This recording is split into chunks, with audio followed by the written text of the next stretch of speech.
అందరికీ నమస్కారం. ఇప్పుడు పెద్ద సమస్య కింద సోషల్ మీడియా అంతా అట్టుడికిపోతుంది. ఏంటి అంటే గరికపాటి నరసింహారావు ఆయన ఏదో సందర్భంలో ఉపన్యాసంలో ఆయన చెప్తూ ఈ మధ్యాహ్న భోజన పథకాన్ని చాలా చులకనగా పిల్లలకి అన్నం పెడతాం అంత అవసరం లేదు, పిల్లలకి అన్నం పెట్టక్కర్లేదు, బుక్స్ ఇవ్వక్కర్లేదు, బట్టలు ఇవ్వక్కర్లేదు, యూనిఫామ్ అలాగే బ్యాగులు అవి ఇవ్వక్కర్లేదు, వాళ్ళు వస్తే చదువు చెప్పండి లేకపోతే మానేయండి అన్న విధంగా ఆయన కామెంట్ చేయడం అనేది హర్షించదగ్గ విషయం కాదు. ఆ విషయంలో ఎట్టి పరిస్థితుల్లోనే గరికపాటి నరసింహారావు ఏ భావనతో ఏ సమయం ఏ సందర్భంలో చెప్పినా సరే అది 100% తప్పు, శుద్ధ తప్పు, అందులో ఏమీ నో డౌట్. కాబట్టి దానికి నరసింహారావు ఆయన క్షమార్పణ చెప్తే పబ్లిక్గా అందరికీ కూడా ఎవరు బాధపడినా బాధపడకపోయినా అటువంటి వ్యక్తి నోటప్పుడు ఆ మాట వస్తమే బాధాకరం. అది నీకు తగిలిందా, నాకు తగిలిందా, ఎవరికి తగిలిందా, తిన్న వాళ్ళకి తగిలిందా, వాళ్ళ తల్లిదండ్రులకు తగిలిందా అని కాదు. ఇంత పెద్ద ఈ విధంగా మాట్లాడతావు ఏంటి అనే దానికోసమే అది కొంచెం రేజ్ అయిపోయింది. నాలాంటి ముక్కు తెలియనుడు ఎవడన్నా ఏమైనా కామెంట్ చేసాడు అనుకోండి, అది ఎవడు పట్టించుకోడు కదా.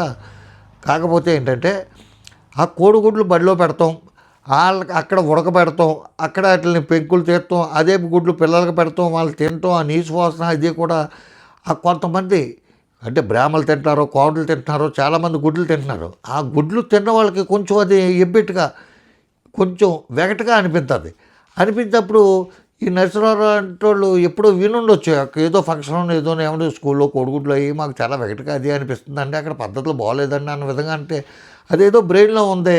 దాన్ని పెట్టుకుని అయినా కోడిగుడ్డ గాడిద గుడ్డ అని చెప్పి అదేవిధంగా లేకపోతే అక్కడ వండి శుచి శుభ్రత ఏమి ఉండదండి, వాళ్ళు వచ్చి ఉంటారు వీళ్ళు వచ్చి ఉంటారు, వాళ్ళ చేతులు కడుక్కోరు, వాళ్ళు టాయిలెట్కి వెళ్ళి వచ్చినా సరే కాళ్ళు చేతులు కడుక్కోరు, లేకపోతే అక్కడ సబ్బు ఉండదు, లేకపోతే హ్యాండ్ వాష్కి ఏమో అయ్యి ఉండవు అని చెప్పినప్పుడు కూడా కొంచెం దృష్టిలో పెట్టుకుని బలి పడింది అంటారు, లేకపోతే పిల్లి పడింది అంటారు, ఇవన్నీ పెట్టి అవన్నీ వేస్ట్ అన్న విధంగా కొంచెం చులకన భావంతో కొంచెం మనసులో గాయపడే విధంగా, కొంచెం కాదు చాలా తీవ్రంగా గాయపడే విధంగా ఆయన మాట్లాడాడు. కాబట్టి ఆ మాటలు ఆయన విత్డ్రా చేసుకుని క్షమాపణ చెప్తే చాలా ఉత్తమం. ఇకపోతే దీని గురించి పోస్టులు పెట్టే వాళ్ళకి ఒకటే చెప్పదలుచుకున్నాను నేను, అది ఖండిస్తూ మీరు సంస్కారవంతమైన భాషలో పెట్టచ్చు. ఆయన చెప్పే ప్రవచనాలు కానీ లేకపోతే ఆయన చెప్పే అవధానాలు కానీ ఆయన అందులో చాలా గొప్ప వ్యక్తి, ఇదా ఎలాగన్నాడు ఆడు గొప్ప ఏంటి ఇంకా మాకు అని చెప్పి మనం మాట్లాడకూడదు. ఇప్పుడు తెలంగాణలో అదే సమస్య ఒకటి నడుస్తుంది. తెలంగాణలో ఒక దళిత ఎమ్మెల్యే గారు బ్రాహ్మణులను ఉద్దేశించి మీరు మాట్లాడిన మాటలు మాకు అర్థం కావు, మీరు లంజ అంటున్నారో లమ్డి అంటున్నారో ఏమంటున్నారో అర్థం కావంటే ఒక ఆవిడ అదే పట్టుకుని అదే మాట 5 సార్లు రిపీట్ చేస్తే సోషల్ మీడియాలో పెడుతుంది ఒక ఆవిడ. మరి ఆయనే వెళ్ళి బ్రాహ్మణ చేత పూజలు చేయించుకుని ఫోటోలు కూడా ఉన్నాయి. అవన్నీ ఇప్పుడు మనం గొడవలు పెంచుతాను కాదు కదా. మీరు ఖండించదలుచుకున్న విషయం సాఫ్ట్గా ఖండించవచ్చు. ఆయన్ని ఫోటో పెడతాం, ఈ ఆర్టిఫిషియల్ ఇంటెలిజెన్స్ ద్వారా ఆయన మీద కోడిగుడ్లు కొడుతున్నట్టు బూతులు తిడుతూ పోస్టులు పెట్టి ఆడు ఈడు అది ఇది అని చెప్పి మీ యొక్క పైత్యం అంతా దాంట్లో చూపింటున్నారు కదా. ఓకే, మీకు అంత బాధ కలిగేసి అంత దుఃఖం వచ్చేసి అంత ఇది వచ్చేసినప్పుడు ఎప్పుడైనా ఏనాడైనా మీ పిల్లలు కానీ మీ పక్క వాళ్ళ పిల్లలు కానీ చదువుతున్న స్కూల్లో పరిస్థితులు ఏ రోజైనా గమనించారా? ఎంత దరిద్రమైన ప్లేసుల్లో వండుతున్నారో భోజనం బాగోక చిన్న పిల్లలు కంచాలు తీసుకెళ్ళి ఆ డొక్కులు వేసి దాబా బాధింది. నేను కూడా వీడియో పెట్టాను చూడండి, ఈ కామెంట్ సెక్షన్లో కూడా పెడతాను చూడండి. వాళ్ళు యూనిఫామ్ వేసుకుని పాపం తినలేక ఆకలితో నకనకలాడిపోతా వెళ్తే చచ్చిపోయిన అన్నం, ముద్దయిపోయిన అన్నం, లేకపోతే చారు లాంటి నీళ్ళ లాంటి చారు అంటేనే నీళ్ళు, ఆ పప్పు నీళ్ళ కంటే దారుణంగా ఉందంట. అవన్నీ చూడండి, ఎప్పుడైనా కొంచెం చేశారా? అటు గురించి ఏమన్నా పోస్ట్ పెట్టరు. ఇకపోతే కొంతమంది పెద్ద మహారథులు అతిరథ మహారథులు అంతా కలిపి స్కూల్లో ఇంగ్లీష్ మీడియం తీసేయాలి. ఈవెన్ గరికపాటి వారు కూడా ఇప్పుడు అన్నట్టున్నారు, ఆయన తెలుగు మేస్తారు కాబట్టి తెలుగు మీద మక్కువతో ఏదో అనొచ్చు. చదువుకుని ఉన్నత స్థానాలకు వెళ్ళే వ్యక్తులు అబ్బాయి ఎవడు ఇంగ్లీష్ చదవకూడదురా బాబు, ఇంగ్లీష్ చదివితే నాశనం అయిపోతారో, మాకు బాలేళ్ళు దొరకరో, మీరు తెలుగులోనే చదువుకోడరా, స్కూల్లో ఇంగ్లీష్ పెట్టకండి నష్టమే అని చెప్పి ఇంగ్లీష్కి వ్యతిరేకంగా ఉండి తెలుగుదేశం గవర్నమెంట్కి పబ్లిక్గా స్టేజ్ మీద ప్రభుత్వానికి సలహా రూపంలో తెలియజేస్తున్న సుప్రీంకోర్టు ప్రధాన న్యాయమూర్తి చేసిన రమణ గారు లాంటి వాళ్ళు, భారతదేశానికి ఉపరాష్ట్రపతి చేసిన వెంకయ్యనాయుడు గారు లాంటి వాళ్ళు, ఇంకా ఎంతోమంది శాసనసభ్యులు, ఇటువంటి వ్యక్తులంతా కూడా తెలుగు మీద వీళ్ళకైతే ప్రేమ కారిపోయినట్టు, ప్రేమ వీళ్ళకి ఒళ్ళంతా గజ్జి పట్టినట్టు పట్టేసినట్టు చెప్తున్నప్పుడు ఎవడైనా ఒకటి కామెంట్ చేశాడా? మా పిల్లలను స్కూల్కి పంపుతున్నామండి, అక్కడ మధ్యాహ్నం భోజనం తింటున్నారో, అక్కడ ఇంగ్లీష్ చదువుకుంటున్నారో, మాకు అంతకంటే ఏం కావాలని చెప్పి ఎవడైనా క్వశ్చన్ చేశాడా? ఎవడైనా కామెంట్ పెట్టాడా? దొరికాడు కదా బేపరోడు కదా ఇచ్చి పడేద్దాం, తిట్టి పడేద్దాం, కామెంటే కదా చేసి పడేద్దాం, పోస్టే కదా పెట్టి పడేద్దాం, పైసా ఖర్చు లేదు. ఈ సోషల్ మీడియా దరిద్రం ఏంటంటే ఎవడైనా యూట్యూబ్ ఛానల్ పెట్టుకోవాలంటే ఎంత డబ్బు కట్టండి, వాట్సాప్ ఛానల్ పెట్టుకోవాలంటే ఒక 50 రూపాయలు కట్టమనండి, ₹1 ఖర్చు అవుతుందంటే పోస్టులు ఎవడో పెట్టడం, పనికొచ్చి పోస్టులు తప్ప అటువంటి విషయాల్లో దూరడం. పిల్లలకి పౌష్టికాహారం ఆవు మాంసం, పంది మాంసం, లేకపోతే ఎద్దు మాంసాలు తినకపోతే పౌష్టికాహార లోపం వచ్చేస్తుందంట. దానివల్ల పిల్లల్లో ఆ జబ్బులు వస్తున్నాయి, ఈ జబ్బులు వస్తున్నాయి, మీరెవరు అడుగుతానికని చెప్పి ఈవిడ అంటుంది. ఇది నేను వీడియో చేసి పెట్టాను, ఇది కూడా కామెంట్ సెక్షన్లో పెడతాను చూడండి. నేనే చేసాను, దీని మీద ఎవరో చేయకపోతే. దెబ్బతింటే ఇక్కడ పిల్లల ఆరోగ్యం చెడిపోతుందని చెప్పి ఆవిడ చెప్తుంది. ఆవిడ మాటలు ఒకసారి మీరు వినండి ఫస్ట్. ఈ దేశంలో 40% మంది పిల్లలకి ఆవు మాంసం, గొడ్డు మాంసం తింటే తప్ప ప్రోటీన్స్ అందవు. 41% మంది స్టంటెడ్ గ్రోత్ తో వేస్టింగ్ అవుతున్నారు ఈ దేశంలో పిల్లలు. వాళ్ళ ఆహార సంస్కృతిని నాశనం చేయడానికి ఈ ప్రభుత్వాలకు ఏం హక్కు ఉందని అడుగుతున్నా.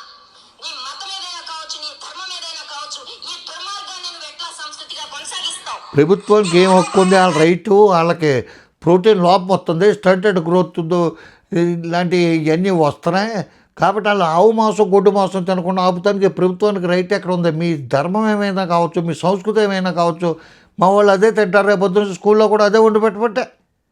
కొంచెం ఆలోచించుకోవాలండి. పోస్టులు పెట్టేటప్పుడు ఎవరైనా ఒక పెద్ద ఆయన్ని, కొంచెం చదువుకున్న ఆయన్ని, విజ్ఞానవంతుడిని తప్పు చేయడం అంటే తప్పు చేస్తాడు. తప్పు చేయనుడి భూప్రపంచంలో ఎవడైనా ఉన్నాడంటే అలా మనిషే కాదు, చెట్టు చేమ ఉండాలి.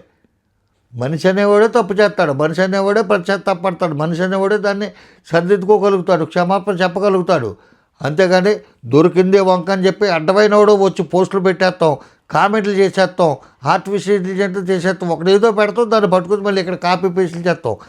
అది కరెక్ట్ కాదు ఏదైనా సరే. ఎందుకంటే ఈ అన్నం అనేది, ఆకలి అనేది ప్రాథమికంగా కాదు, అల్టిమేట్ గోల్ అదే. ఎవరికైనా సరే, డబ్బున్నవాడికి, డబ్బు లేనివాడికి, ఎవరికైనా సరే ఆకలి అనేది చాలా ప్రమాదకరమైంది, చాలా ప్రాథమికమైంది. కాబట్టి దాన్ని గౌరవించాలి. ఎప్పుడు ఆకలిని గౌరవించాలి, పూజించాలి. ఆకలి తీరాలంటే అన్నం తినాలి, మనం ఏదో ఒకటి తినాలి. ఆ ఆకలితో ఉన్న వ్యక్తిని గౌరవించి ఆడికి అందుబాటులో మనం ఆహారం పెట్టగలగాలి. అది పిల్లలైనా కావచ్చు, లేకపోతే పీజీ చదువుతున్న స్టూడెంట్స్ అయినా కావచ్చు, లేకపోతే వికలాంగులైనా కావచ్చు, వృద్ధులైనా కావచ్చు. కాబట్టి అందరికీ కూడా ఒకే చోట హైజెనిక్గా ఫుడ్ వండించి అందరికీ పెట్టించగలిగితే ప్రభుత్వం, అలాగే వైద్యం అందజేయగలిగితే, ఈ దరిద్రమైన ఉచిత బస్సు పథకాలు లాంటివి తీసేయగలిగితే దేశం ఏమైనా డెవలప్ అవుద్ది. అప్పుడు ఇటువంటి ఆలోచనలే రావు, మాటలు కాదు, ఇటువంటి ఆలోచనలే రావు. కాబట్టి ఎక్కడి నుంచైనా ఆయన మీద కామెంట్లు పెట్టేవాళ్ళు కొంచెం సంస్కారవంతంగా మీ సొంత ఊహలతో ఆయన చేసిన తప్పు ఏంటి అనేది పెడుతూ మీరు ఏం ఓడబోటు చేశారు అనేది కూడా పెట్టండి. మీరు ఎప్పుడైనా ఏమైనా క్వశ్చన్ చేశారా? ఆవిడ ఆవు మాంసం, గొడ్డు మాంసం తింటే మీకేంటి బాధ అంటే నేను చెప్పాను. ఏమో అందులో కాదు, సోయాబీన్లో కూడా ఉంటుంది, ఆకుకూరలో కూడా ఉంటుంది ప్రోటీన్లు. మీరు ఎవరైనా కనుక్కోండి. ఈరోజు వరకు అందరూ ఆవు మాంసాలు, గొడ్డు మాంసాలు తినే బతకలేదు. ఈ ఆకుకూరలో ఈ శాకాహారం తిని కూడా చాలామంది బతుకుతున్నారు. ఉత్తి బ్రాహ్మలే కాదు, ఎస్సీలు, ఎస్టీలు చాలామంది ఆరోగ్యవంతంగా ఉన్నారంటే వాళ్ళు చాలా ఆహారపు అలవాట్లు మార్చుకున్నారు. వాళ్ళ అనారోగ్యం వల్ల కానీ, లేకపోతే వాళ్ళ యొక్క శరీర ఆకృతి వల్ల కానీ, లేకపోతే వాళ్ళు చేసే శ్రమ వల్ల కానీ, ఆకుకూరలని, హాఫ్ బాయిల్డ్ వెజిటబుల్స్ అని ఎన్ని తింటూ వాళ్ళ ఆహారపు అలవాట్లు మార్చుకుని వాళ్ళ శరీర దారుణ్యాన్ని పెంచుకుంటున్న వాళ్ళు చాలామంది ఉన్నారు. కాబట్టి ఇటువంటి మంచిది కాదమ్మా అని చెప్పి నేను వీడియో కూడా చేసి పెట్టాను, లింక్లో పెడతాను చూడండి. అదేవిధంగా గరికపాటి నరసింహారావు మరొకసారి విజ్ఞప్తి చేస్తాను. ఒకసారి మీరు మీ మాటలు విత్డ్రా చేసుకుంటేనే సరిపోదు. దానికి తగ్గ విధంగా ఒకసారి మీరు ప్రజలందరికీ కూడా పబ్లిక్కి క్షమాపణ చెప్పాలి. ఎందుకంటే దారిపోయే దాని ఎవడ మాట్లాడినాడు క్షమాపణ చెప్పక్కలేదు, దాని ఎవరికీ తెలీదు. మిమ్మల్ని, మీ మాటని వేదంగా భావించి, అదొక శిలాశాసనంగా భావించి మిమ్మల్ని ఫాలో అవుతున్న వాళ్ళు చాలామంది ఉన్నారు. కాబట్టి మీ యొక్క అభిమానులు బాధపడకుండా ఉండటం కోసం, వాళ్ళ మనోభావాలు దెబ్బతిట్టకుండా, మిమ్మల్ని తిట్టే వాళ్ళని తిట్టినట్టే ఫీల్ అవుతున్న చాలామంది ఉన్నారు. కాబట్టి వాళ్ళందరికీ ఉపశమనంగా ఉంటుంది, మీ మీద గౌరవం పెరుగుతుంది తప్ప ఎవడో కోడిగుడ్లు బొమ్మ వేసి కొట్టినంత మాత్రాన, ఎవడో అది ఇది అని చెప్పి బూతులు తిట్టినంత మాత్రాన ఏమీ అవ్వదో. ఇప్పుడు నన్ను కూడా తిడతారో నేను పట్టించుకోను. కాబట్టి నాకు అటువంటి ఏమీ తెలియవు. ఉంటాను. నమస్కారం. రామారావు. జై హింద్.